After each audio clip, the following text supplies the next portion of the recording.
안녕하세요, 닥터 꼬집입니다. 저희 병원에는 뭔가 치료를 받고 난 후에 본인의 치료가 마음에 드셔가지고 본인의 가족분들을 데리고 오시는 분들이 굉장히 많으세요. 이제 연세가 많으신 분들 같은 경우에 직접 유튜브 채널을 보고 찾아가지고 저희 병원에 오시는 분들도 많이 있기는 하신데, 대부분은 자녀분들이 치료를 받으시고 너무 만족스러웠고 다른 병원이랑 좀 다르구나 이거를 느끼시고 난 다음에 본인이 가장 소중하게 생각하는 엄마를 모시고 온다던가 아빠를 모시고 온다던가 이런 식의 가족 소개가 굉장히 많은 병원이거든요. 그러니까 이 환자분 케이스 같은 경우에도 환자분의 연세가 이미 지긋하신 분이신데 이미 다른 병원에서 임플란트를 하셨어요. 근데 계속 불편하다고 이야기를 해도 그냥 특별히 해주는 거는 없이 차일피일 미루다가 이제 피고름이 너무 많이 나가지고 이제 식사가 잘 안 되시니까 자녀들 입장에서는 속상하잖아요. 그래서 이제 그런 상황을 해결하기 위해서 어떻게 보면 저희 병원에 좀 봐주세요 이렇게 오시는 분들이 많으신데, 이번 케이스도 한번 꼬집어 보도록 하겠습니다. 왼쪽이 어금니에 임플란트를 이미 했는데 잇몸뼈가 녹아가지고 뽑아야 한대요 라는 말씀을 하셨고, 연세가 있다 보니까 이거를 뭔가 뽑지 않고 뭔가 재치료가 가능한가요? 라고 해서 이제 오신 거거든요. 근데 이제 가장 중요한 거는 보통 이제 연세가 뭐 70대, 80대가 이제 넘어가기 시작하시면 식사가 잘 돼야지 건강 유지가 가능해요. 일단 이쪽은 이미 치아가 다 없고 이 작은 어금니 하나 있는데 뭐 식사가 안 돼요, 이쪽은. 그래서 이제 그나마 이쪽으로만 식사를 하셨는데, 식사가 한쪽으로만 하셨었는데 이쪽 위에서 계속해서 피고름이 나는 거죠. 그래서 이제 여기를 어떻게든 해결을 해드려야 이제 어머님이 식사를 하실 거니까 이쪽을 좀 살릴 수 있는 방법이 없냐라고 이제 하셨는데, 지금 여기 같은 경우에는 이미 임플란트가 있으면 뼈가 지금 요 레벨까지 다 뼈 녹음이 너무 심했고, 과거에 여기 임플란트를 연결해서 이렇게 임플란트 브릿지를 해놓은 상황이거든요. 그러니까 아마 임플란트 요 앞에 게 튼튼해서 그렇지 이 임플란트는 아마 이거를 제거할 때 그냥 같이 빠져나올 정도로 뼈 녹음이 심했어요. 그래서 이거는 하루라도 빨리 제거를 해드려야 된다고 말씀을 드렸고, 이 아래도 뽑아야 된다고 제가 말씀을 드렸어요.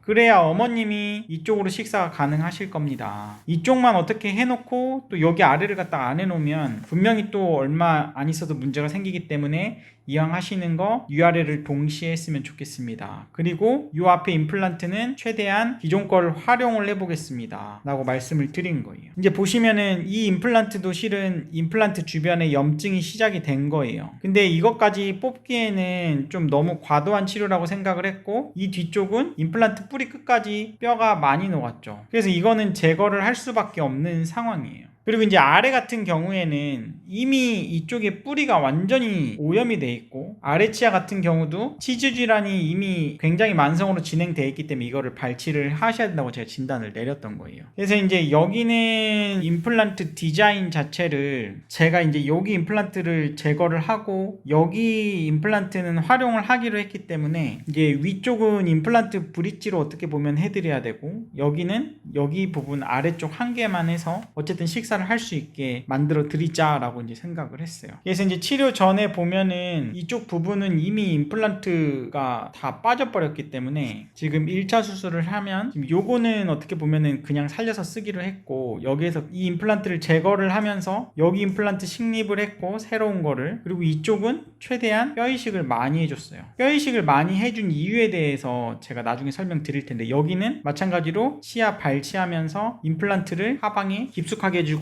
뼈 이식을 많이 해드린 케이스인데, 한 달 후에 이제 뭐 잇몸 잘 치유됐고 이 아래도 뭐 잇몸이 잘 치유가 되고 있는 상황이고, 어머님이 식사가 지금 안 되시니까 어쩔 수 없이 이제 2차 수술을 또 최대한 빨리 해야 되는 상황이었어가지고 이제 2차 수술을 진행을 해서 맞춤형 지대주를 제작을 해가지고 보철을 갖다가 완성을 해드린 케이스인데, 여기 보시면은 치료 전에 어떻게 보면은 여기 뼈가 다 녹아 있었죠. 근데 이제 이 임플란트는 살리기로 했으니까 여기를 보시면 이 임플란트를 그대로 활용을 한 거고, 여기 임플란트 제거하고 여기는 임플란트 상방이랑 이 보철물이랑 딱 붙어 있잖아요. 그렇기 때문에 한마디로 임플란트 주위염이 시작이 되면 걷잡을 수 없이 뼈가 녹을 수 있는 거고, 저는 이 임플란트를 조금 깊게 심는 거를 좋아한다고 말씀드렸잖아요. 깊게 심어야 이 보철물이랑 이 경계 부위에 어느 정도의 이게 확보가 돼야 돼요. 여기 아래도 보시면 이 뼈 레벨이랑 임플란트 심어놓은 요 부분에 공간을 확보하는 게 생각보다 저는 중요하다고 생각을 합니다. 물론 저희가 이제 여기에 깊게 심으면 문제점이 본 뜨고 뭐 2차 수술하고 그런 과정들이 어려워요. 어렵기 때문에 대부분의 치과의사들이 이쪽 뼈 레벨에 딱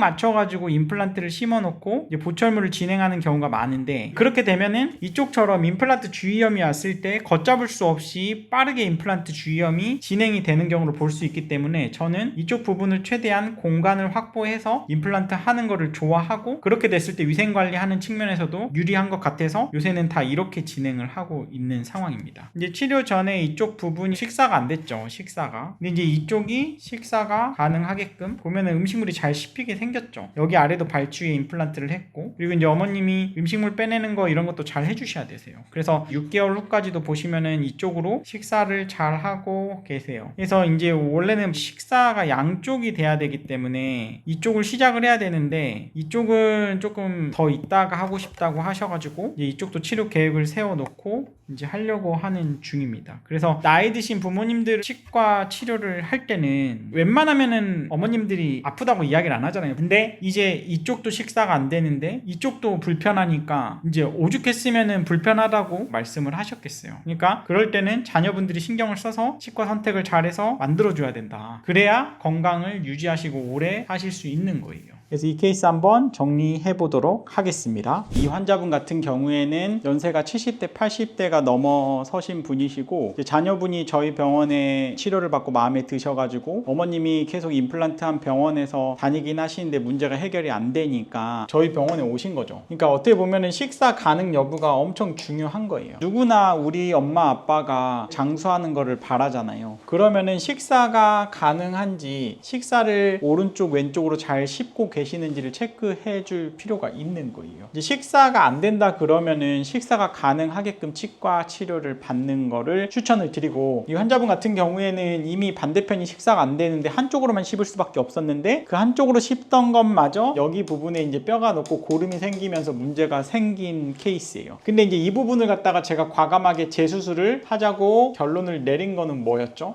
이 부분이 완전히 임플란트 뿌리 끝에까지 뼈가 녹아있기 때문에 이 보철을 갖다가 여기서 잘라버리면은 여기에 임플란트가 괜찮아서 그렇지 여기는 그냥 딸려 나오는 거죠. 그래서 이런 경우는 과감하게 제거하고 재수술을 해야 되는 거고, 그러면은 기존의 임플란트에 대한 평가도 필요한데 이 부분에 살짝 염증이 시작이 되긴 했지만 이 임플란트는 쓸만했기 때문에 기존 거는 활용을 하고, 대신에 제거한 임플란트에 대해서는 임플란트 보철물의 디자인을 좀 변경하기 위해서 조금 임플란트를 깊게 심는 과정을 하고 뼈 이식을 과감하게 많이 해준 거죠. 자, 여기에서 중요한 게 임플란트 보철물이 이렇게 있는데 여기에서 임플란트 픽스처에 해당하는 나사산이 있는 이게 이렇게 바로 다이렉트로 붙어 있다. 한마디로 이게 얕게 심은 임플란트거든요. 근데 치과의사들마다 다 선호하는 게 좀 다르긴 한데, 예전에 저도 임플란트에 대한 경험치가 많지 않을 때는 임플란트를 뼈 레벨에 저스트하게 심어 놓는 거를 선호했어요. 왜냐면 그 뒷단의 과정이 쉽기 때문에. 근데 이걸 얕게 심어 놓다 보니까 이제 환자들이 체크업 받으러 오잖아요. 임플란트 주위염 환자분들이 이제 생기는 모습을 봤어요. 임플란트 주변에도 잇몸병이 생기거든요.